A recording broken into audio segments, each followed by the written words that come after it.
నేను సంకపల్లి గ్రామ అభివృద్ధి కోసం చేయడం కోసం వచ్చాను. ఎందుకంటే గత సర్పంచ్ హయాంలోనే మా అమ్మ నాన్న చేసిన సేవలు, మంచినీటి సౌకర్యం కానీ, నల్లల బాయిక సౌకర్యం కానీ ఇచ్చినందుకు మళ్ళీ నేను మీ ప్రజలకు సేవ చేయాలని మీ ముందుకు వస్తున్నా. ఉంగరం గుర్తు మీద ఓటేసి మీరు భారీ మెజార్టీతో నన్ను గెలిపిస్తే సంకపల్లి అభివృద్ధి ఇంతకంటే ఎక్కువ చూపించి చేస్తా. నా అనుభవం ఉన్నవాడిని. నేను గత 15 సంవత్సరాల నుండి నేను రాజకీయాలనే నేను తిరుగుతూ ఉన్నా. నాకు అన్నీ తెలిసిన వాడిని.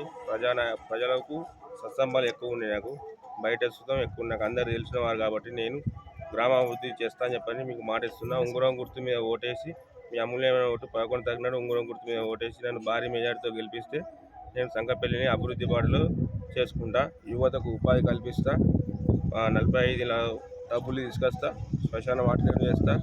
అదేవిధంగా ఎల్లమ్మ పోచమ్మ గుడి, మన శివాలయం, హనుమాన్ టెంపుల్ ఇవన్నీ నేను తీసుకొచ్చి నేను దేవస్థానాలను అన్ని ఇక్కడికి తీసుకొచ్చి మంచి అభివృద్ధి చేస్తానని చెప్పి హామీ ఇస్తున్నా.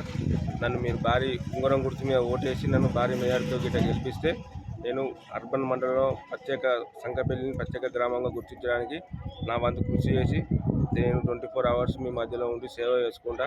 నేను ఇప్పటికీ 10 సంవత్సరాల నుంచి సేవనే చేస్తున్నా. నాకు ఏ బిజినెస్ లేదు, ఏది వ్యాపారం లేదు. నేను ఎక్కడికి పోను. సేవా పరమాదిగా నేను ఉన్న ఈ 15 సంవత్సరాల నుండి. ఈ 15 సంవత్సరాల నుంచి నాకు ఏ బిజినెస్ లేదు. మీరు చెప్పుకున్నా, మీరు తెలిసినా తెలియకుండా నేను చేసేది ఒకటి పని, ఇది రాజకీయమే. అందుకోసం నన్ను గెలిపిస్తే నేను ఇంకా అభివృద్ధి చేసి చూపెడతాను చెప్పని చెప్తున్నా. ధన్యవాదాలు.